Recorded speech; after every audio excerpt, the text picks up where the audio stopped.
All right, hey, what's up, guys? PMR back at it again. I'm Daniel. This is Nando. This is Amanda, and today we're going over Avengers Endgame. Quite arguably the biggest movie of all time. So what we're gonna do here is we're gonna talk about this movie, dissect it, see what's good, see what's bad, and give our overall take. And I'll tell you right now, our overall take is probably gonna be a lot different than what you've already heard. So without further ado, let's get right into it. But the first thing that I want to bring up is I want to go and bring up a positive. One of the things that I did like about this film was that they grounded the characters and all these heroes more in reality in the sense that they were humanized. We finally got to see heroes eating, heroes crying, heroes having emotions, heroes having feelings. Whereas before in the Marvel Universe, it was always very robotic. It's just the hero has a conflict, he overcomes the conflict, and that was it. There was never any human nature about it. You know what I'm saying? I'm going to have to disagree entirely with that assessment. Iron Man 2, he's in the donut chilling out because he's pissed. Captain America #1, he's depressed. He can't get drunk because it metabolizes too much. He's showing emotion there. I mean, I'm not really sure where you get that. I get it. In Endgame, there's a lot more humanization and I would, to an extent, and I'll get that to it later, maybe a little too much humanization of a certain somebody. But overall, the thematic-wise and the MCU, I think the human nature's always been there. I think that's not where Endgame went wrong. What you're really referring to is the fact that we see them in a different light. They've lost. We see the aftermath of how they handle a loss. That's a good point. There's a difference between, in reality, and them just being humans and how they handle their emotions.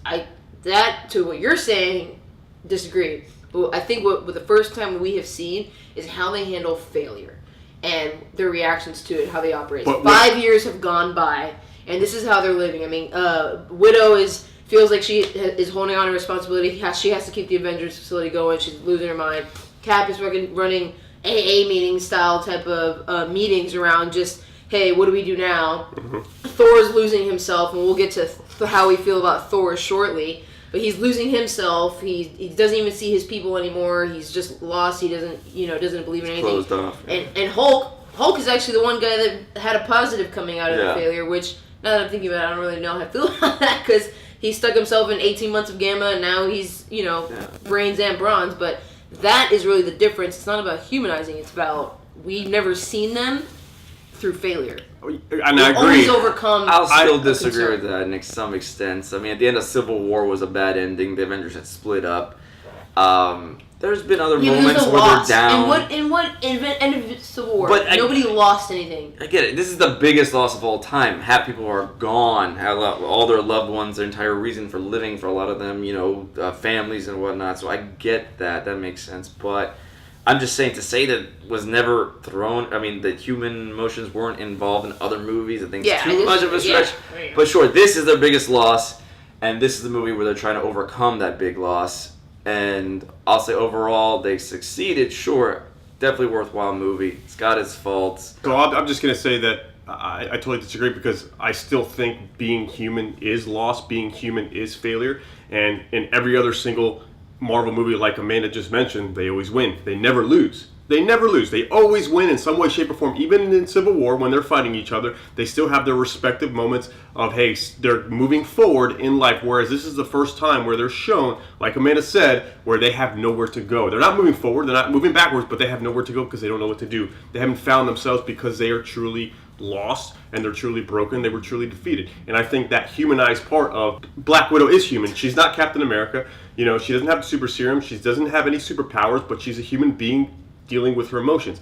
I don't think we've seen it to the extent that we're seeing it in Endgame. And that is a positive in my regard. So I agree. I think them truly taking the time, I mean, the movie was 3 hours long, so taking the time to show these characters and how they're handling it, the cause and effects, the results of this whole aftermath, I liked it. I appreciated it. There was good content, and seeing them deal and figuring this out and realizing, like, holy crap, what do we do now? Like your point, like they don't know what to do. I agree. I think it is a positive. I just don't agree that it's not a human thing. It's just we've literally never seen them in a loss factor. Of this magnitude, and a lot of people that I've seen online complained about the first third of the movie just being a downer and it dragged too long, and I think that's all bull. I think it's was exactly awesome what it should be. because exactly. I mean, it grounded you into the emotion of the movie that what would happen if 50% of the humanity just vanished. You know, so many people in your life are gone, and so it definitely humanized these characters so much. These superhero, ideal beings are brought down and wrecked, and so I love that part. It set up for what was the movie to come, and how they ultimately triumphed in the end. But that was awesome to me.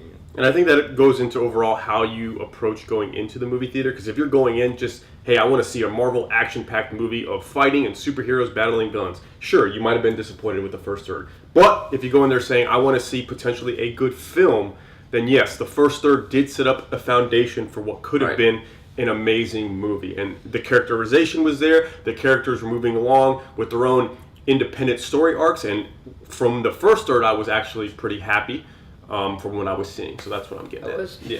Let us know what you guys think. We know you guys feel differently because we've been hearing it all across the country. But that's what we think here at PMR. So let us know what you guys think. And don't forget to comment down below and subscribe as well.